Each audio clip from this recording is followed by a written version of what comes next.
বন্দে নিত্যানন্দ সহোদিতং বন্দে নন্দনন্দনং বন্দে রাধিকা চরণদ্বয়ং গোপীজন সমাযুক্তং বৃন্দাবন মনোহরম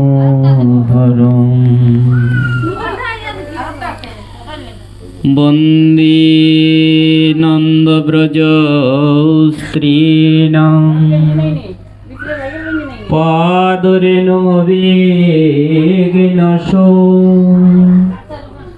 যশাং পুতং হরিকতোদ্গীতং পুনতি ভুবনোদয়ং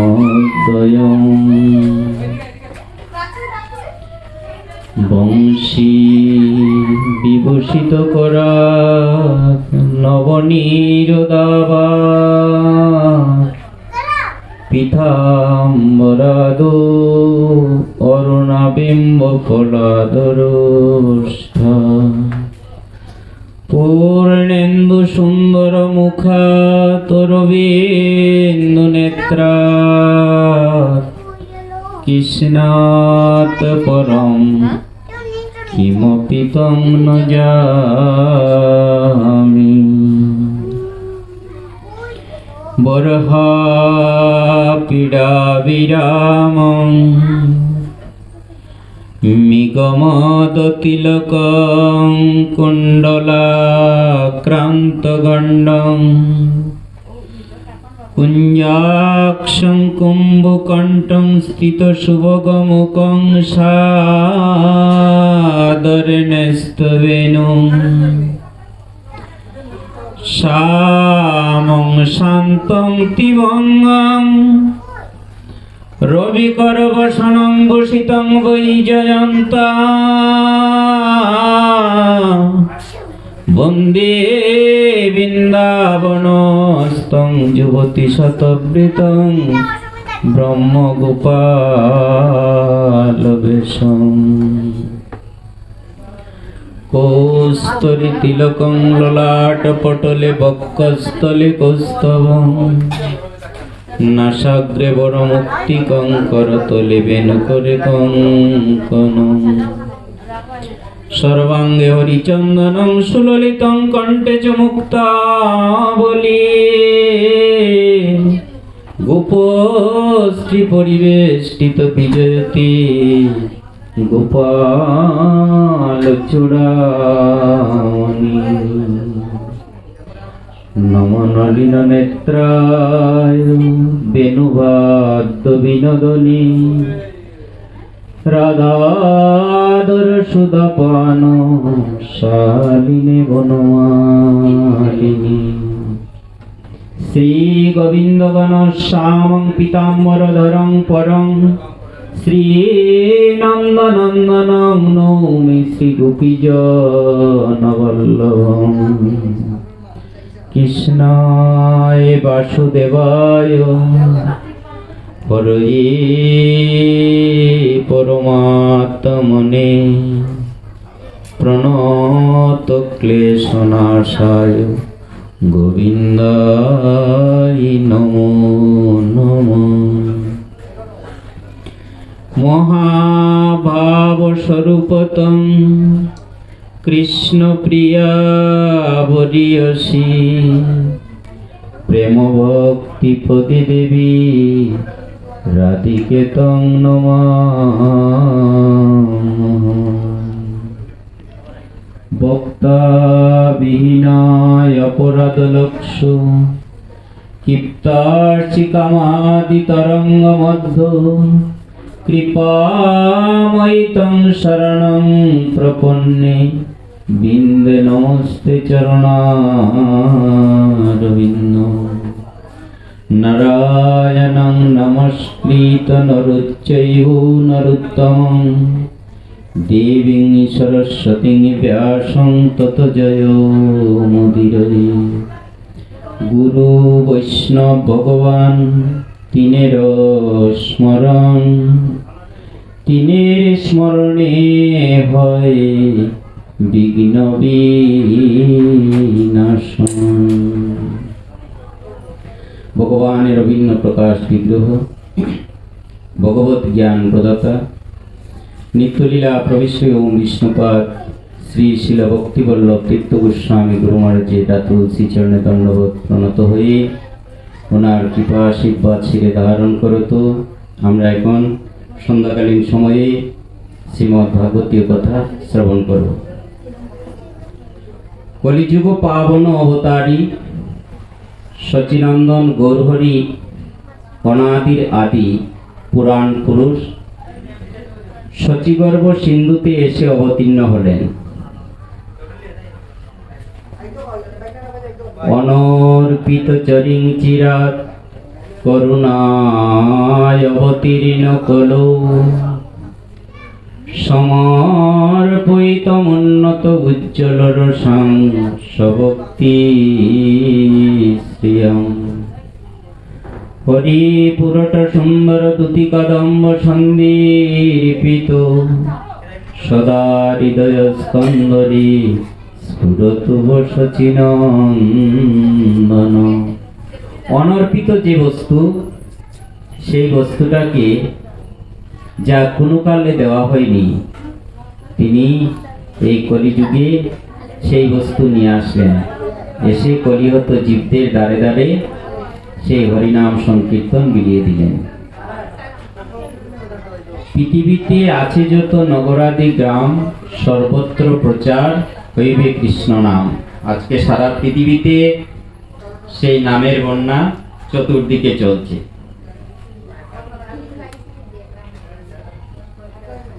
উচ্ছলিত প্রেম বন্যা চৌদিকে বেড়ায়, স্ত্রী বৃদ্ধ বালক যুবা সকলি ডুবায়। সজ্জন দুর্জন পঙ্গু জড়জন্দ জন, প্রেম বন্যায় ডুবাইল জগতের জন। জগৎ ডুবিল প্রেমের হইল বিজনাশ, তাহা দেখি পঞ্চজনের পরময় উল্লাস।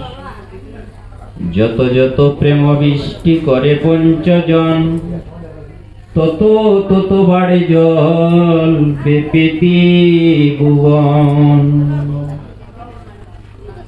আজকে সচিনন্দন গৌরহরির কৃপাতে সারা পৃথিবীতে লোক হরিনাম করছে। এই হরিনামটা শুধু আড়ম্বরের সহিত করলে হবে না,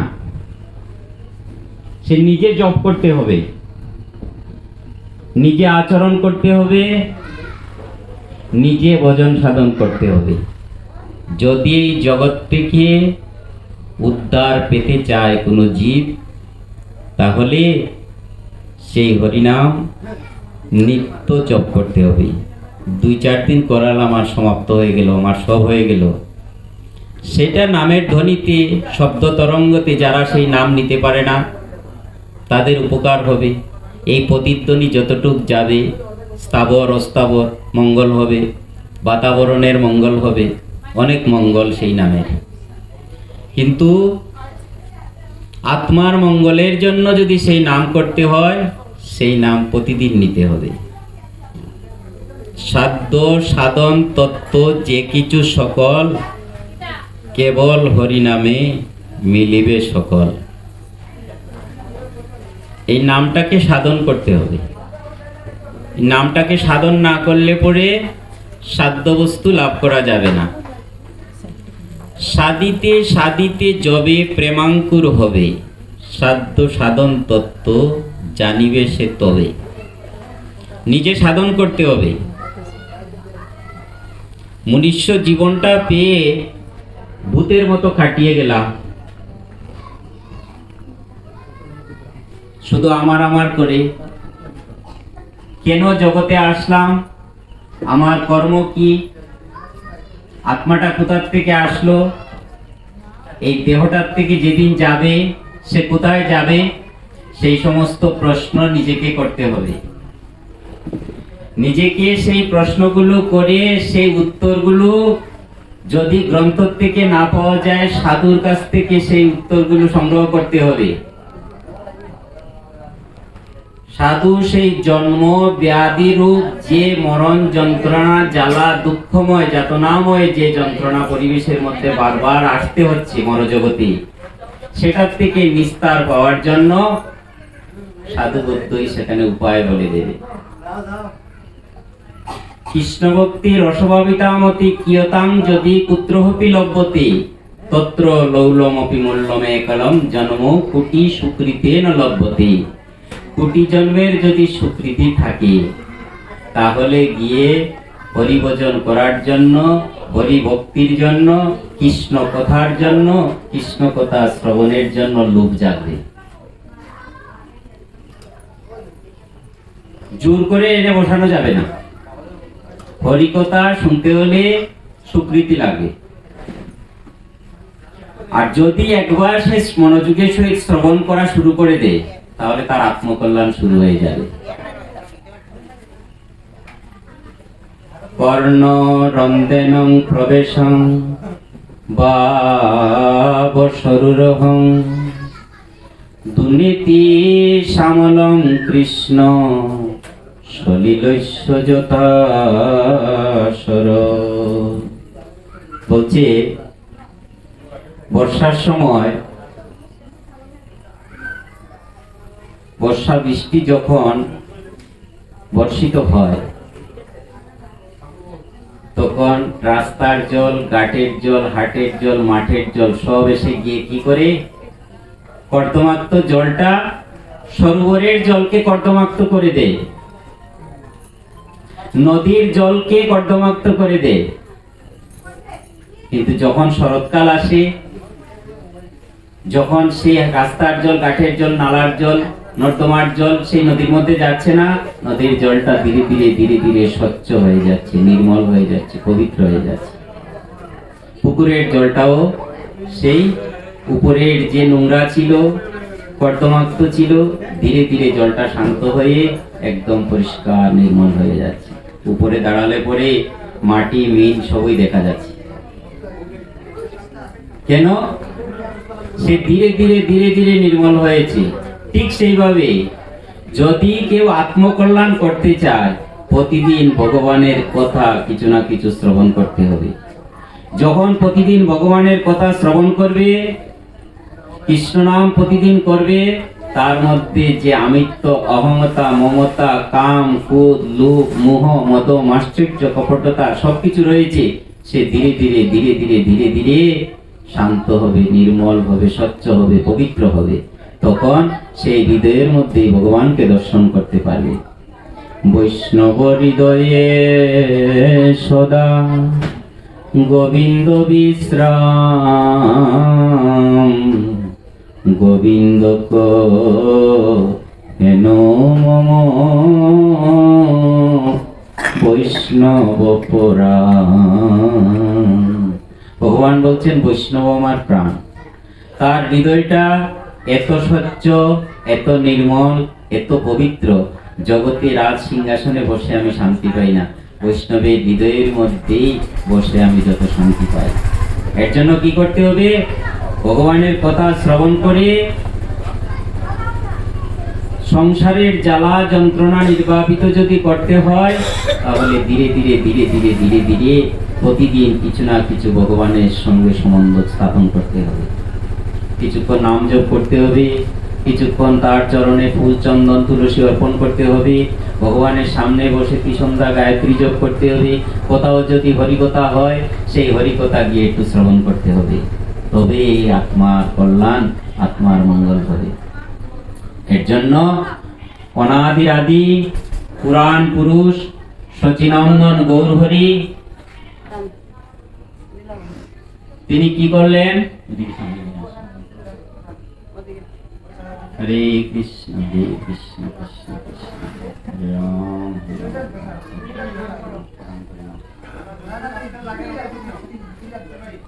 বলছেন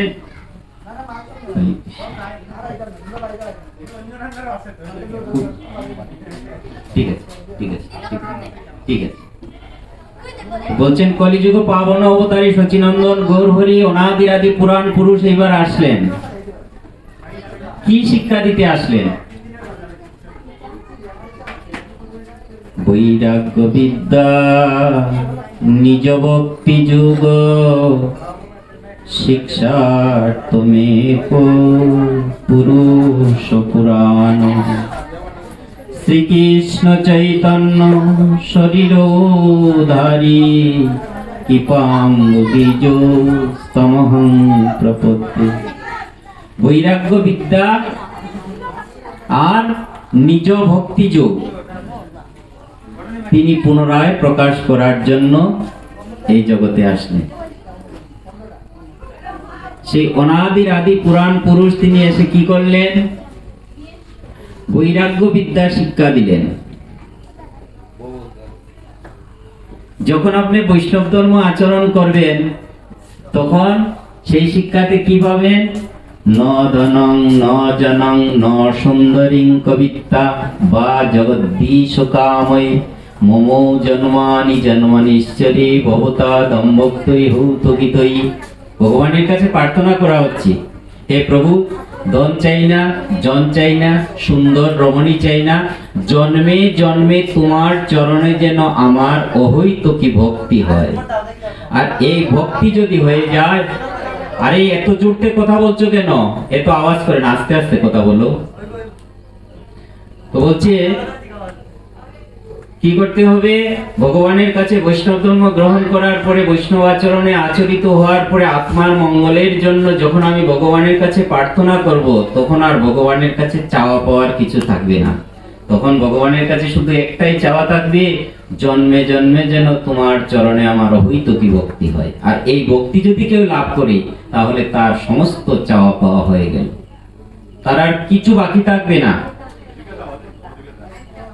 যখন ওই যেটা চাইবে, সঙ্গে সঙ্গে ভগবান সেটা তার ব্যবস্থা করে দিবে। অনন্য চিন্তয়ন্তমাং যেজনা পর্যুপাসতে তেষাং নিত্য অভিযুক্তানাং যুগক কেমং বহামি অহং। ভগবান বলছেন, অনন্য চিন্তে যে আমার জন্য উপাসনা আরাধনা ধ্যান ধারণা করবে, আমি তার প্রাপ্ত বস্তু আমি নিজে গ্রহণ করে তাকে দেব।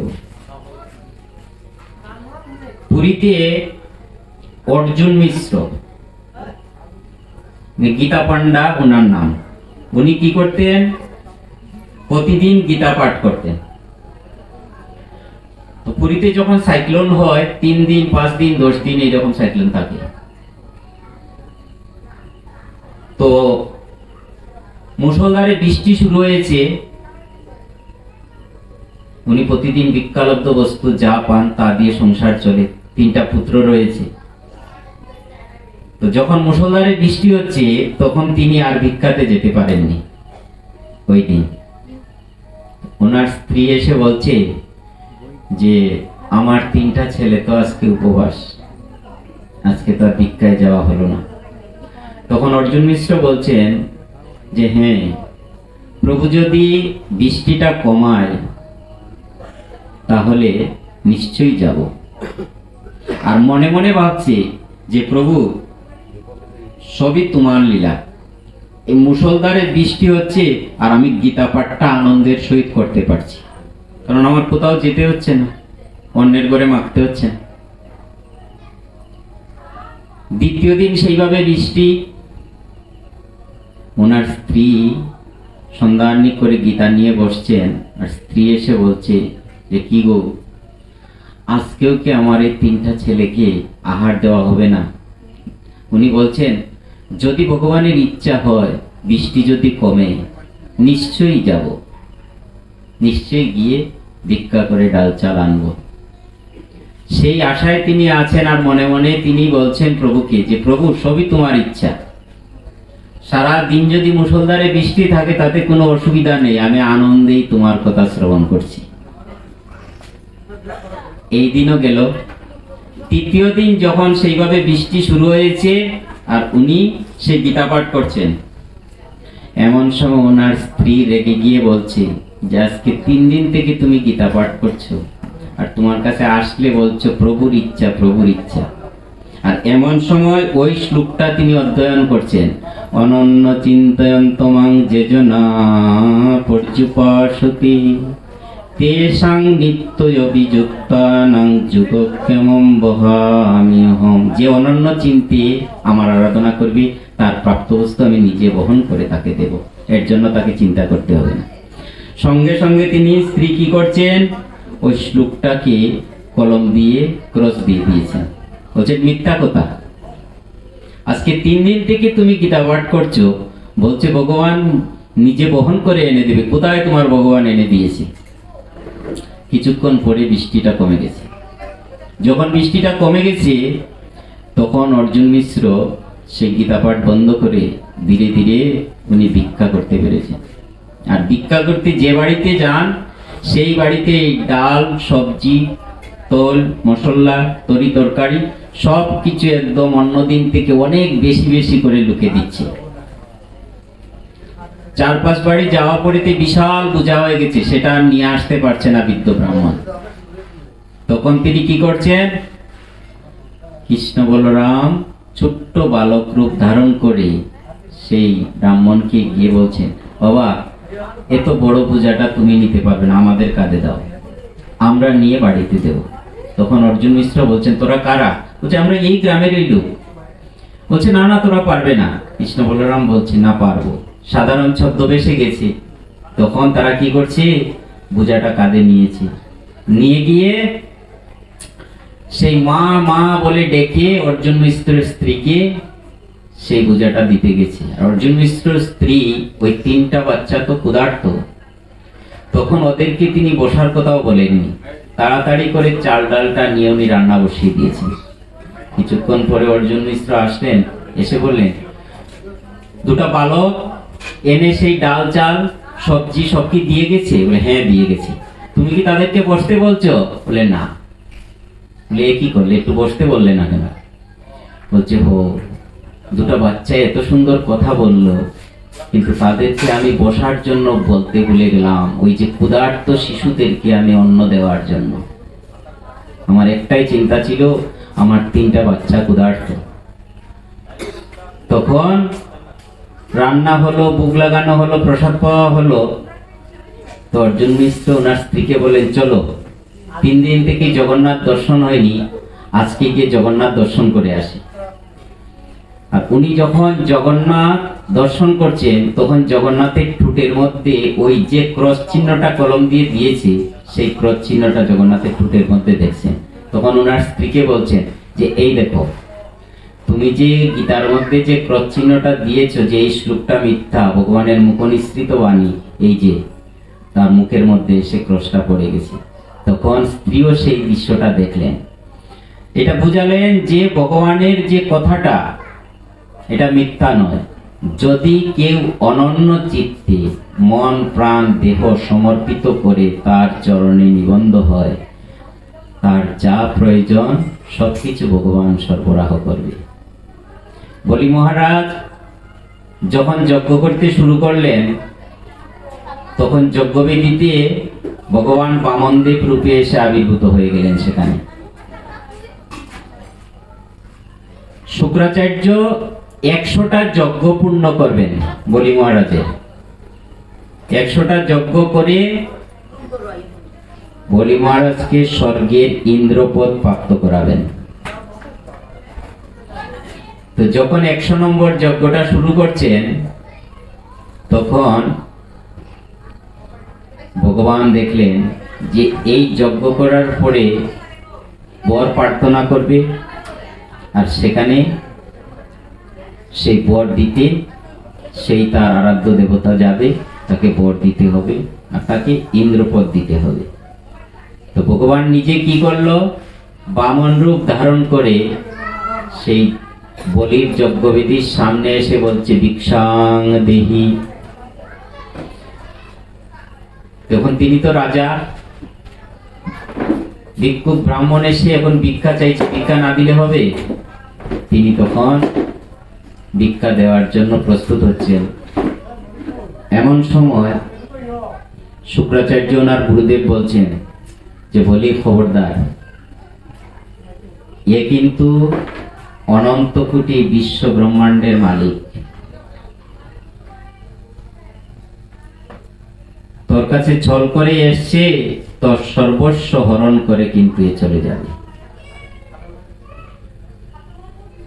তো বলি মহারাজ মনে মনে ভাবছি,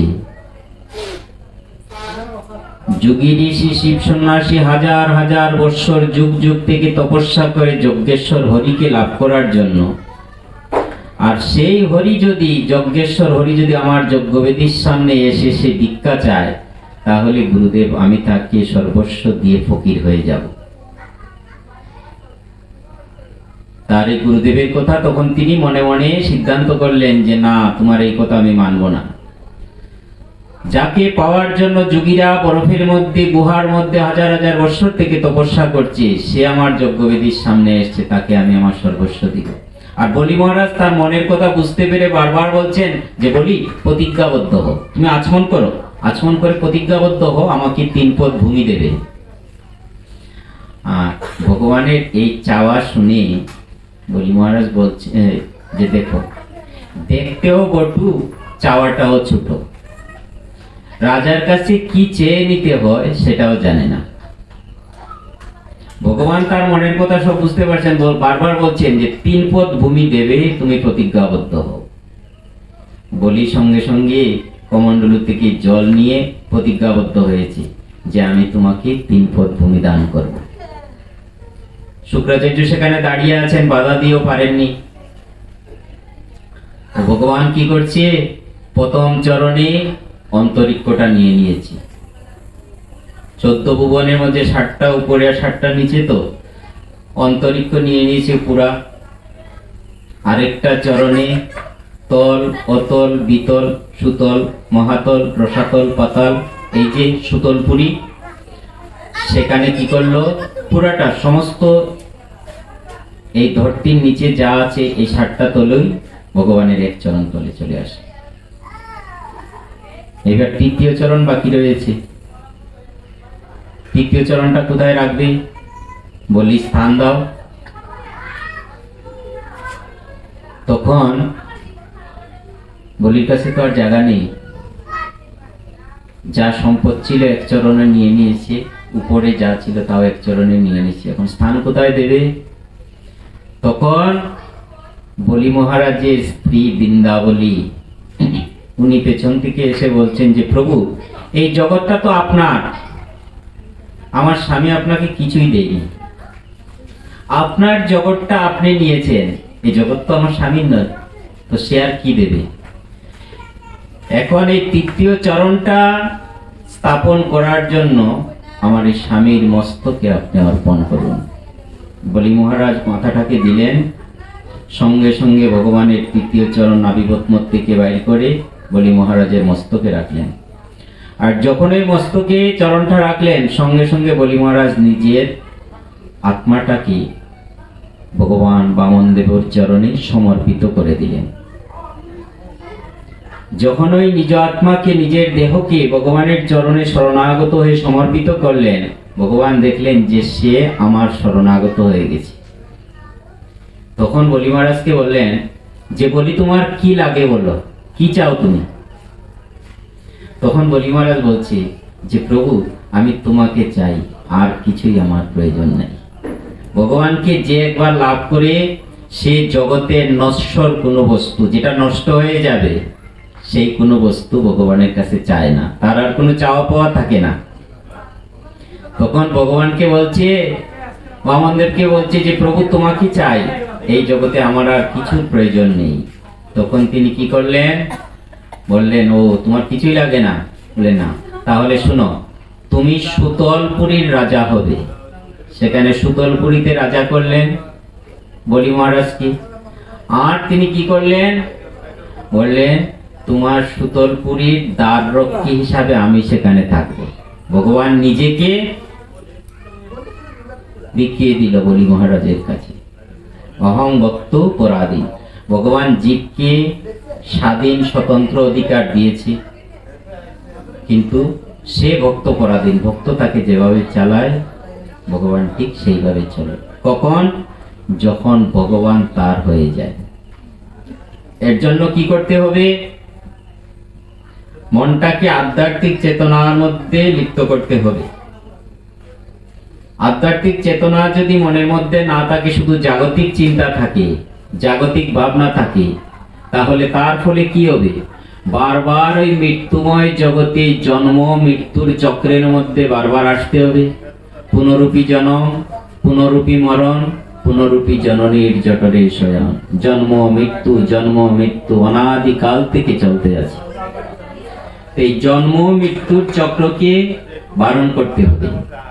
এই জন্ম মৃত্যুর চক্র যদি বারণ করা যায়, তাহলে একমাত্র উপায় হলো হরিভজন, হরিনাম, সদ্গুরু শরণাপন্ন হয়ে সৎ চিন্তা, চিদানন্দে সবসময় থাকা, আধ্যাত্মিক চেতনা জাগরিত করা, সেইভাবে চিন্ময় চেতনার মধ্যে থেকে মনটাকে সবসময় তার নাম গানে লিপ্ত থাকা। তবেই গিয়ে জন্ম মৃত্যুর চক্র থেকে মুক্ত হওয়া যাবে। এখন আমরা শ্রীমদ্ ভগবত গীতার 12 অধ্যায়ে ভক্তিযোগের কিছু কথা শ্রবণ করি। এবং সতত যুক্তা যে ভক্তস্তং পর্যুপাসতে, যে চয়পি অকর্ম ভক্তম তেষাং কি যুগবিত্তমা। হে ভগবান, এভাবে নিরন্তর ভক্তিযুক্ত হয়ে যারা সমাহিত চিত্তে তোমার আরাধনা করে, যারা সমস্ত ইন্দ্রিয়াতীত অভক্ত ব্রহ্মের উপাসনা করে, তাদের মধ্যে কারা শ্রেষ্ঠ যোগী? বলছেন, যারা নিরাকার ব্রহ্মের উপাসনা করে এবং যারা সকাম ব্রহ্মের উপাসনা করে, মানে স্বরূপ যার রয়েছে তার আরাধনা করে, তার মধ্যে শ্রেষ্ঠ যোগী কে?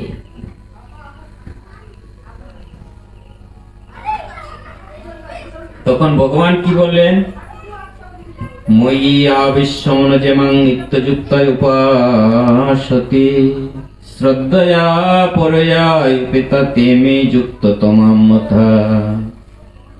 ভগবান বললেন, যিনি আমার সবিশেষ রূপে তার মনকে নিবিষ্ট করেন, অপাকৃত ভক্তি সহকারী নিরন্তর আমার উপাসনা করেন, আমার মতে তিনি সর্বশ্রেষ্ঠ যোগী।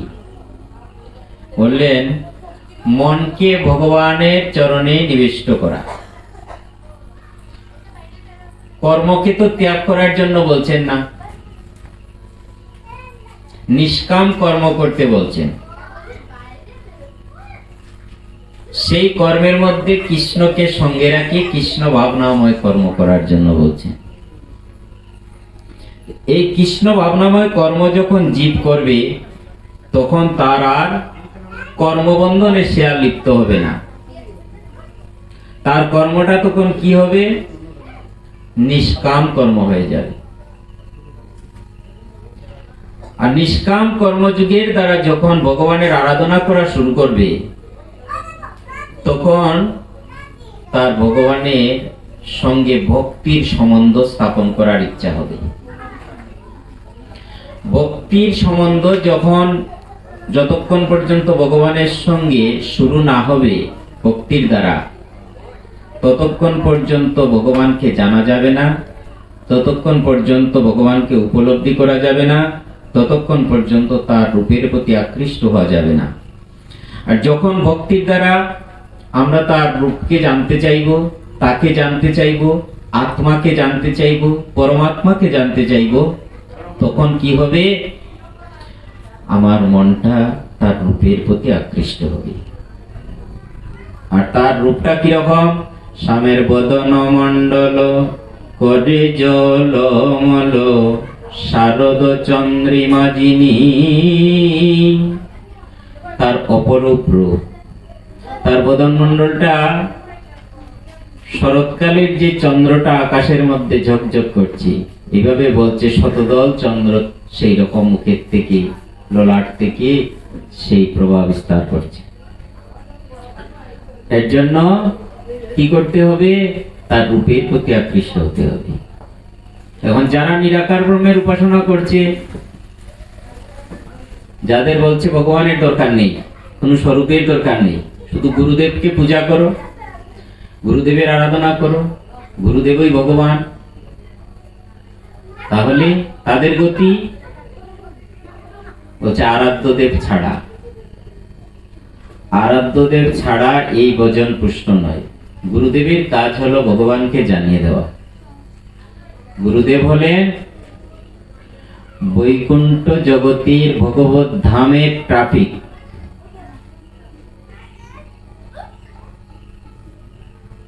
তিনি কি করেন? তিনি এই জগতে এসে মায়াগ্রস্ত মোহগ্রস্ত জীবকে ভগবতমুখী করেন দিব্য চেতনার দ্বারা,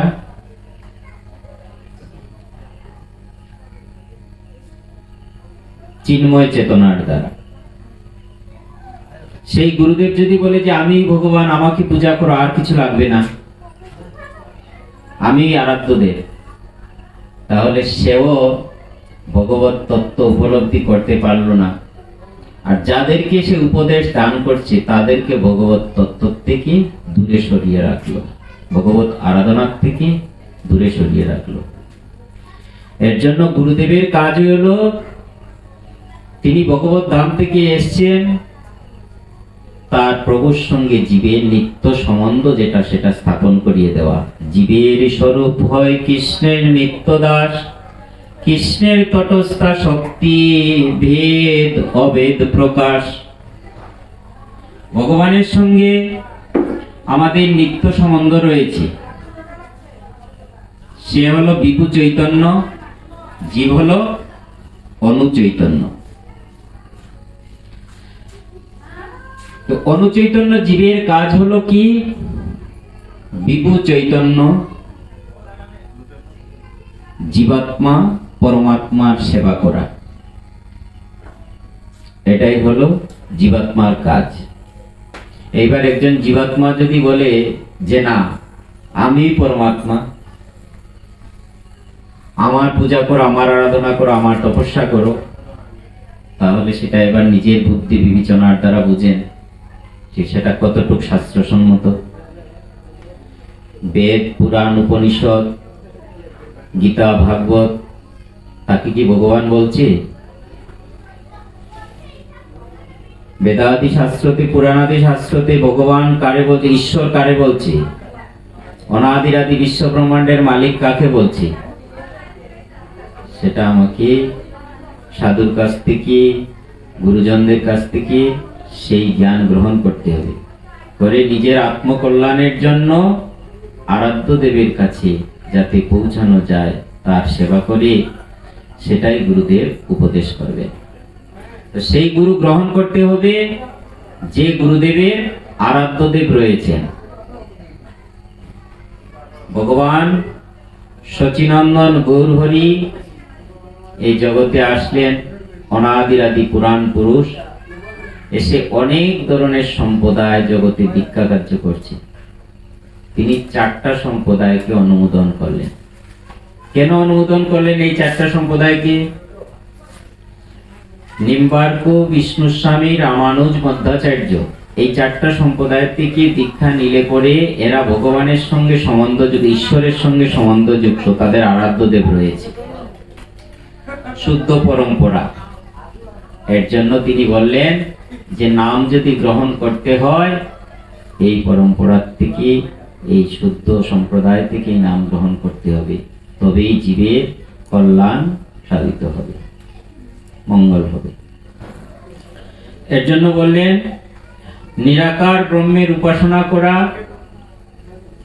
বড় কষ্টসাধ্য। যোগী ঋষিরা সেই ব্রহ্মে লীন হওয়ার জন্য হাজার হাজার বৎসর থেকে তপস্যা করে যাচ্ছে। সেটা সফল হতে পারে, নাও হতে পারে। এর জন্য বলছে ভগবানের রূপটাকে যখন আমরা সামনে রেখে তার আরাধনা করব, তার পূজা করব, তার ধ্যান করব, তাহলে সেখানে আমাদের কি হবে? সেখানে আমাদের ভক্তিটা তাড়াতাড়ি লাভ হবে। আর সামনে কোনো তার আলোক্য নেই, তার বিগ্রহ নেই, আমার ধ্যানের দ্বারা, আমার চিন্তার দ্বারা, আমার অনুভূতির দ্বারা তার রূপকে অঙ্কন করতে হবে, আমি তার রূপ দর্শন করতে হবে, সেটা বড় কষ্টসাধ্য কলিহত জীবের জন্য। সারাদিন বিষয় চিন্তায় গ্রস্ত, কাজেই সে তার চোখের সামনে ভগবানের রূপকে অঙ্কন করে সেই রূপ দর্শন করবে, সেটা বড় কঠিন ব্যাপার। এর জন্য ভগবান কি বললেন, যে স্বরূপের আরাধনা করাটাই শ্রেষ্ঠ। যে তু অকর্ম নির্দেশম অব্যক্তং পর্যুপাসতি সর্বত্র গম চিন্তং চ কুটস্থ অচলং ধ্রুবং সংনিমেন্দ্রগামং সর্বতো সমবুদ্ধয় তে প্রাপ্তবন্তি মামব সর্বভূত হিতে রতা। যারা সমস্ত ইন্দ্রিয় সংযত করে সকলের প্রতি সমভাবাপন্ন হয়ে সর্বভূতের কল্যাণে রত হয়ে আমার অক্ষর অনির্দেশ্য অব্যক্ত সর্বত্রম অচিন্ত কুটস্থম অচল ধ্রুব এবং নির্বিশেষ স্বরূপকে উপাসনা করে তারা অবশেষে আমাকেই লাভ করে। যারা এইভাবে ধ্যানের দ্বারা নির্বিশেষ ব্রহ্মের উপাসনা করে তারা অবশেষে গিয়ে ভগবানকে লাভ করে। ভগবানের অঙ্গেরই সেই জ্যোতি, সেই জ্যোতির মধ্যে দেহের মধ্যে যে জ্যোতিটা রয়েছে তাকে মিলিয়ে দিতে চায় যোগীরা। ক্লেশ অধিকর তেষাম অব্যক্ত আসক্ত চেতসাম অব্যক্ত হি গতির দুঃখ দেহবদ্ধি অবাপ্যতে। যাদের মন ভগবানের অব্যক্ত নির্বিশেষ রূপের প্রতি আসক্ত, তাদের পক্ষে পরমার্থিক উন্নতি লাভ করা অত্যন্ত কষ্টকর। বলছেন, যাদের মন ভগবানের অব্যক্ত নির্বিশেষ রূপের প্রতি আসক্ত, তাদের পক্ষে পরমার্থিক উন্নতি লাভ করা কষ্টদায়ক। মানে ভগবানের রূপকে মানতে চায় না, সেই ব্যক্তি ভগবানকে লাভ করা, ঈশ্বরকে লাভ করা বড় কঠিন। কেননা অভক্তের উপাসনার ফলে তার দুঃখ লাভ হবে, কারণ তার স্বরূপ নেই সেখানে। সেখানে তার সেটা সফল হতে পারে, নাও হতে পারে। যেহেতু সর্বাণি কর্মাণি ময়ে সন্ন্যাসমৎপরা অনন্যৈব যুগেন মাং ধ্যানতৈ উপাসতে তেষামং সমুদ্রতা মৃত্যু সংসার সাগরাৎ ভবামি ন চিরাৎ পার্থময়ী আবেশিত চেতসাম। হে পার্থ, যারা সমস্ত কর্ম আমাতে সমর্পণ করে মত পরায়ণ হয়ে অনন্য ভক্তি যুগের দ্বারা আমার উপাসনা ও ধ্যান করেন, সেই সমস্ত ভক্তদেরকে আমি মৃত্যুময় সংসার সাগর থেকে অচিরেই উদ্ধার লাভ করি। ভগবান বললেন অর্জুনকে, হে পার্থ, যারা সমস্ত কর্ম আমাতে সমর্পণ করে মত পরায়ণ হয়ে অনন্য ভক্তি যুগের দ্বারা আমার উপাসনা এবং ধ্যান করে, অনন্য ভক্তি, অন্য চিন্তা না করে শুধু কৃষ্ণ চিন্তা, এটা যে করবে সেই ভক্তি লাভ করবে, তার ধ্যানটাই সফল হবে। এই সমস্ত ভক্তদেরকে আমি মৃত্যুময় সংসার সাগর থেকে অচিরেই উদ্ধার লাভ করি। এই মৃত্যুময় সংসার মানে এটা হলো মরজগৎ। আমরা প্রত্যেকই এই জগতে মৃত্যুবরণ করার জন্য এসেছি।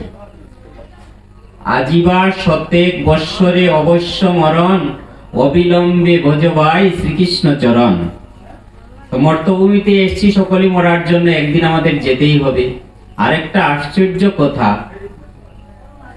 সেই অ্যাস্ট্রোলজারকে এনে আমরা কি করছি, সেই মৃত্যুর ডেটটাও আমরা জেনে গেছি। সেই মৃত্যুর ডেটটা লিখে দিয়েছে সেই টিকুজির মধ্যে, যে 85 বৎসরে 95 বৎসরে আপনার আয়ু, এতদিন পর্যন্ত আপনি জীবিত থাকবেন। কত বড় আশ্চর্য কথা দেখেন। সেই কথাটাকে সুন্দর করে কুষ্টি বানিয়ে গড্ডেসের মধ্যে লুকিয়ে রাখছি। সেটা কি? আমার মৃত্যুর ডেট। এরপরে আমি ভাবছি যে আমি জীবনে মরব না, কিন্তু আমার সেই ডেটটা ভালো করে লোকের ভিতরে আছে। আর আমি জগতে বিচরণ করছি যে না, আমার কখনো মৃত্যু নেই, আমি মরব না। এই মর জগতে এসছি। জাতস্য হি ধ্রুব মৃত্যু ধ্রুবং জন্ম মৃতস্য চ। তস্মাৎ অপরিহার্যবর্তী নতম সুচিতম অবশ্যই। যার জন্ম হয়েছে তার মৃত্যু হবে, আর যার জন্ম হয় না তার মৃত্যু হয় না। সে কে? সে অজ, ভগবান, ঈশ্বর। তো আমরা যেহেতু জীবাত্মা, এই জগতে এসে আমাদের জন্ম হয়েছে, আমাদের মৃত্যু হবে। তো এই মৃত্যুময় সংসার সাগর থেকে উদ্ধারের জন্য, নিস্তারের জন্য একমাত্র উপায় হলো অনন্য ভক্তি যুগের দ্বারা ভগবান শ্রীকৃষ্ণের চরণে সমর্পিত হওয়া, শরণাগত হওয়া। তবেই এই মৃত্যুময় সংসার সাগর থেকে অচিরে উদ্ধার পাওয়া যাবে। ময়ি এব মনোদস্তং ময়ি বুদ্ধিং নিবশিষ্যসি ময়ি অবত ঊর্ধ্বং ন সংশয়। এতএব আমাতেই তুমি মন সমাহিত করো, আমাতেই বুদ্ধি নিবিষ্ট করো, তার ফলে তুমি নিশ্চয়ই আমাকে প্রাপ্ত হবে, তাতে কোনো সন্দেহ নেই। কি করতে হবে?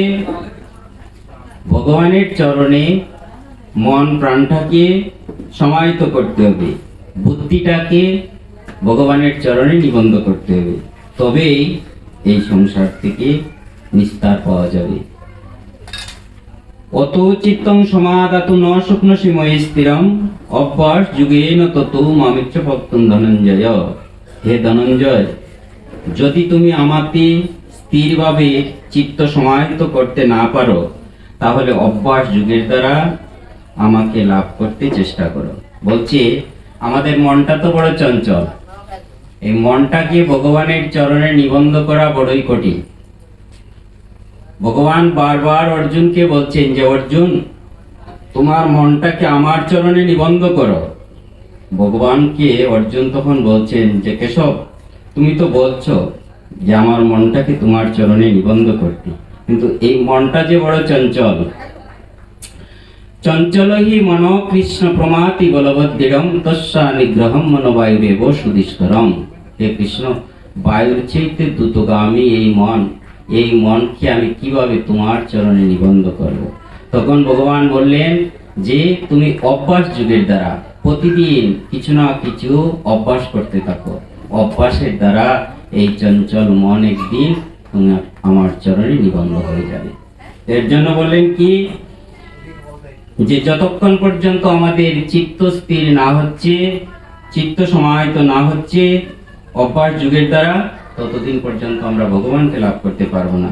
আর আমরা যতদিন পর্যন্ত ভগবানকে লাভ না করতে পারবো, ততদিন পর্যন্ত আমাদের এই মৃত্যুময় সংসারে জন্ম মৃত্যুর চক্রের মধ্যে বারবার আসা যাওয়া করতে হবে। পুনরূপী জনম, পুনরূপী মরণ, পুনরূপী জননীর জঠরে।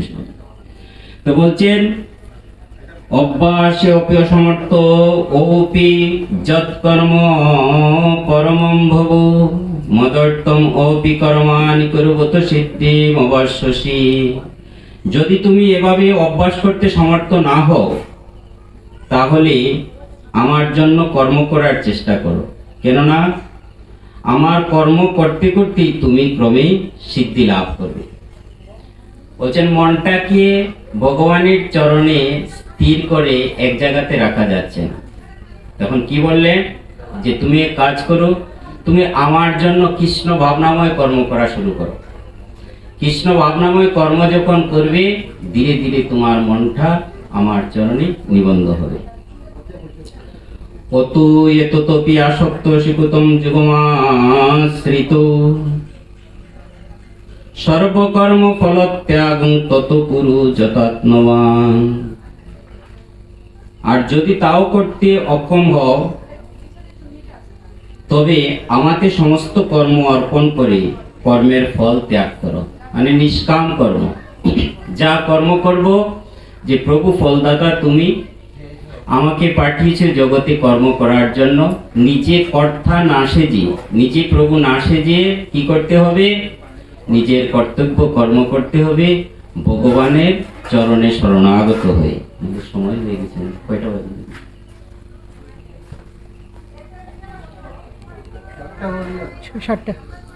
সময় হয়ে গেছে আমার, 7টা পর্যন্ত বলছি। শ্রেয়হি জ্ঞানম অভ্যাসাৎ জ্ঞানং ধ্যানং বিশেষ্যতি ধ্যানং কর্মফল ত্যাগাৎ শান্তি অনন্তরম। বলছেন যদি তুমি সেই প্রকার অভ্যাস অভ্যাস করতে সক্ষম না হও, তাহলে জ্ঞানের অনুশীলন করো, নিজের জ্ঞানটাকে কাজে লাগাও। জ্ঞান থেকে ধ্যান শ্রেষ্ঠ, ধ্যান থেকে কর্মফল ত্যাগ শ্রেষ্ঠ। কেননা ওই প্রকার কর্মফল ত্যাগের পরে শান্তি লাভ করা যায়। জগতে যা কিছু কর্ম করবেন, সে কর্মের ফলের জন্য ভগবানের কাছে কিছু চাওয়া পাওয়া না করে যে প্রভু তোমার ইচ্ছা। এবার মন্দিরে পূজা হচ্ছে, সেখানে 10 টাকার বাতাসা দিয়ে অসংখ্য কন্ডিশন ভগবানের কাছে করে নিলেন, যে আমার ছেলেকে পাশ করাইয়া দেও, আমার মেয়ের শরীর সুস্থ রাখো, আমাকে সুস্থ রাখো, স্বামীকে সুস্থ রাখো। দুনিয়ার সব কিছু চাওয়া পাওয়া তার কাছে চাইলে ভগবান হাসবে, যে দেখো 10 টাকা দিয়ে বাতাসা দিয়ে আমাকে কত কিছু চেয়ে নিয়েছে, আমার কাছ থেকে চাইছে। এর জন্য ভগবানকে ভক্তিপূর্ণ ভাবে মনটা তার জন্য নিবন্ধ করে বলতে হবে যে প্রভু আমার কোনো চাওয়া পাওয়া নাই, তুমি আমাকে চালাও, তুমি আমার আমি তোমার। তখন ভগবান তাকে সুন্দর সুষ্ঠুভাবে চালানোর জন্য তাকে বুদ্ধিযোগ দান করবে, যে বুদ্ধির দ্বারা সে ভগবানের চরণে উপনীত হতে পারবে। ওদেষ্টা সর্বভূতানাং মিত্র করুণ এবচ নির্মম নিরহংকার সমদুঃখ সুখোপমি সন্তুষ্ট সতত যুগী যতাত্মা দৃঢ় নিশ্চয় ময় অর্পিত মনোবুদ্ধি য মদ্ভক্ত সমে প্রিয়। বলছেন যিনি সমস্ত জীবের প্রতি দেশশূন্য, বন্ধুভাবাপন্ন, দয়ালু, মমত্ব বুদ্ধিশূন্য, নিরহংকার, সুখ দুঃখ সমভাবাপন্ন, ক্ষমাশীল, সর্বদা সন্তুষ্ট, সর্বদা ভক্তিযোগে যুক্ত, সংযত স্বভাব, তৎবিষয়ে দৃঢ় নিশ্চয় এবং তত্ত্ব বিষয়ে দৃঢ় নিশ্চয়, তার মন এবং বুদ্ধি সর্বদা আমাতে অর্পিত, তিনি আমার প্রিয় ভক্ত। বলছেন এই জগতে এসে একজন আরেকজনের সঙ্গে হিংসা দেশ থেকে সরে থাকতে হবে। কয়দিনের জন্য জগতে এসেছি, একদিন তো চলে যেতে হবে, কিসের জন্য এই সমস্ত করব? বলছেন সেইভাবে যে ভগবানের চরণে নিবন্ধ হয়ে তাকে কর্মের ফল দেওয়ার জন্য তার কাছে শরণাগত হবে, যে আমি কর্ম করে যাচ্ছি, ফলদাতা তুমি, আমাকেও চালাচ্ছ তুমি। এইভাবে যখন শরণাগত হবে, তখন তাকে চিত্তগুরু রূপে ভগবান তাকে পরিচালনা করবে, তখন আর তার কোনো দ্বন্দ্ব থাকবে না। যস্মান উদ্দিজতে লুকা লোকানি উদ্দিজতে চজ হর্ষামর্ষ ভয়দুমুক্ত যচ সচমে প্রিয়। বলেন যার থেকে কেউ উদ্বেগ প্রাপ্ত হয় না, যিনি কারোর দ্বারা উদ্বেগ প্রাপ্ত হন না, যিনি হর্ষ বিষাদ ভয় উদ্বেগ থেকে মুক্ত, তিনি আমার প্রিয়। যিনি হরিভজন করবেন, তিনি জঞ্জালের মধ্যে থাকবেন না, সংসার চক্রের মধ্যে থাকবেন না, সংসারের জন্ম মৃত্যুর চক্রের আবর্তনে বিভিন্ন জ্বালা যন্ত্রণা আদিদৈবিক আদিভৌতিক আধ্যাত্মিক কিতাব দুঃখ জ্বালা যন্ত্রণার মধ্যে তিনি লিপ্ত হবেন না। তিনি একমাত্র ভগবানকে ভরসা করে থাকবেন, ভগবানই তার রক্ষক। তখনই সে অনন্য ভক্তির দ্বারা ভগবানের চরণে মনটাকে নিবন্ধ করতে পারবে। অনপেক্ষা সূচি দুঃখ উদাসীন্য গতব্রত সর্বারম্ভ পরিত্যাগী য মদ্ভক্ত সৌমে প্রিয়। যিনি নিস্পৃহ সূচি দুঃখ পক্ষপাত শূন্য ভয়হীন সকাম কর্মের অনুষ্ঠানে ত্যাগী, তিনি আমার প্রিয় ভক্ত। এই যে অনুষ্ঠানটা হচ্ছে, এই অনুষ্ঠানটার মধ্যে কিছু চাওয়া পাওয়া না করে ভগবানের কাছে কি প্রার্থনা করতে হবে, যে প্রভু তুমি আমার ভক্তির দ্বারা এই যা কিছু অর্থ এই অনুষ্ঠানের মধ্যে খরচা হচ্ছে, সব কিছু ভক্তিময় করে তোমার সেবায় যেন লাগে। আমার মনের মধ্যে সেই ভক্তি ভাব জাগরিত করো, আর ভক্তিপ্রত ভাবে যেন আমি তোমার এই নাম শ্রবণ করতে পারি। তখন গিয়ে এই অর্থটা কি হবে, অর্থটা সকাম কর্মের মধ্যে লিপ্ত হবে না, নিষ্কাম কর্ম হয়ে যাবে, যে প্রভু তুমি সুন্দর করে চালাও। সংকল্প মানে কি, ভগবানের কাছে এটাই প্রার্থনা করতে হয়, যে আমি কীর্তনের আয়োজন করছি, অগ্রহায়ণ মাসে অমুক তিথিতে অমুক দিনে সুন্দর করে তুমি চালাও, তোমার কাছে আমার এই প্রার্থনা, তোমার চরণে আমি শরণাগত। যখন ভগবানের কাছে শরণাগত হব, তখন ভগবান কি করবেন, তার ভক্তকে সুন্দর সুষ্ঠুভাবে পরিচালনা করার জন্য, তাকে দেখভাল করার জন্য দায়িত্ব তখন তার উপরে পড়বে। তারপরে কি বললেন, জন ঈশ্বরী ন দেষ্টি ন সূচিত নকাঙ্কিতি